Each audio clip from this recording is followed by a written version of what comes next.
Chers compatriotes, depuis mon investiture le 24 janvier 2019, notre pays s'est distingué par des progrès notables et une résilience des plus exemplaires dans un environnement dominé par des épreuves et des événements aussi imprévisibles que bouleversants qui ont eu à secouer le monde. Notre pays, la République démocratique du Congo, n'en a pas été épargné.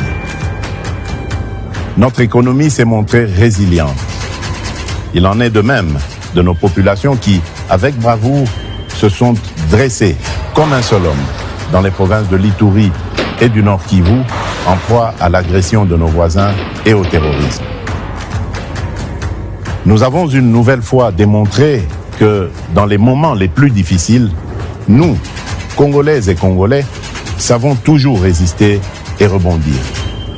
J'en veux pour preuve la force de caractère et les efforts consentis durant la pandémie de Covid-19 ou encore la dignité des habitants de Goma face à l'éruption du mont Nyiragongo en mai 2021. Chers compatriotes, pendant les 5 années durant lesquelles vous m'aviez confié la direction de notre cher et beau pays, j'ai initié plusieurs réformes, toutes axées sur le renforcement de l'autorité de l'État en vue de garantir un cadre propice pour l'avènement du progrès et l'accroissement du bien-être de nos populations. À cet effet, et convaincu que lorsque nous sommes unis, nous sommes plus forts et que notre force réside dans notre solidarité, j'ai initié en 2019 le programme de gratuité de l'enseignement de base qui a permis à ce que plus de 5 millions d'enfants renouent avec le chemin de l'école.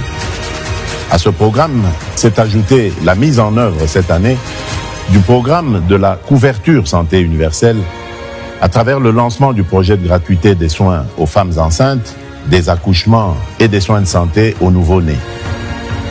Qu'est-ce qui a donc pu motiver ces initiatives? Pas une simple posture politicienne, mais plutôt la réelle volonté de voir émerger un Congo fort et prospère et à la souveraineté affirmée.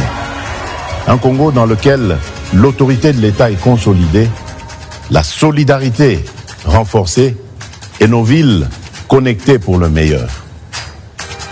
Ma motivation est également celle puisée dans la conviction qu'il n'existe aucun principe constitutionnel qui dispose des disparités rencontrées dans notre existence collective. C'est fort de ces convictions que j'ai tenu à lancer le programme de développement local dans les 145 territoires, en partant de la conception que les conditions de vie ne peuvent être radicalement différentes selon que l'on vive dans une grande ville ou dans un village reculé au sein de notre territoire national. Ces efforts, nous devons les poursuivre.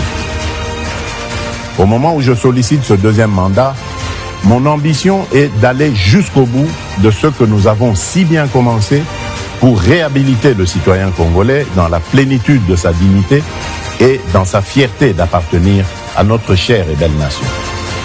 Je sais que ce sentiment dépend de sa garantie de trouver un emploi décent, lui permettant de couvrir les besoins de sa famille. Il dépend aussi de la garantie d'avoir accès aux services publics de base et de jouir de la protection de l'État.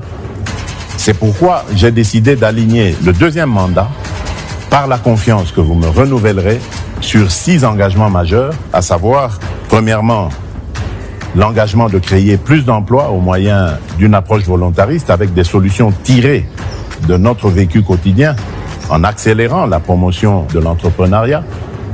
Deuxièmement, l'engagement de protéger le pouvoir d'achat de tous les citoyens congolais contre les aléas des prix à l'importation et les variations du taux de change, afin de leur assurer une qualité de vie stable et digne en maîtrisant davantage le cadre macroéconomique.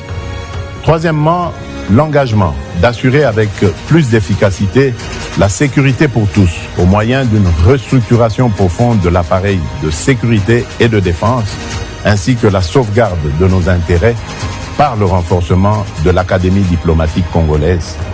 Quatrièmement, l'engagement d'intensifier la diversification de notre économie et d'accroître sa compétitivité en procédant par l'intégration de l'espace national en un marché unifié pour mieux la préparer à la transformation des produits agricoles et miniers brute. Cinquièmement, l'engagement de garantir plus d'accès aux services de base en assurant la réception des soins de santé de qualité et un accès universel à l'enseignement primaire et secondaire, à l'eau et à l'électricité, ainsi qu'à la protection sociale. Et enfin, l'engagement de renforcer l'efficacité des services publics à travers la construction et l'amélioration des infrastructures routières, aéroportuaires et touristiques, tout en réduisant la fracture numérique sur tout le territoire national. Oui, fort de tout ce que j'ai pu démarrer avec vous, ma conviction demeure qu'un nouveau Congo est réellement possible et je ne ménagerai aucun effort pour capitaliser sur les résultats déjà obtenus et les leçons apprises pour que cette vision de grandeur, tournée vers un futur meilleur, produise les résultats escomptés. Puisque nous avons déjà pris le train du progrès, ne prenons pas le risque le 20 décembre d'aller vers l'inconnu. Poursuivons sur cette lancée pour un Congo plus uni, mieux sécurisé et plus prospère. Je suis Félix Antoine Tshisekedi Tshilombo et le 20 décembre, je suis le numéro 20.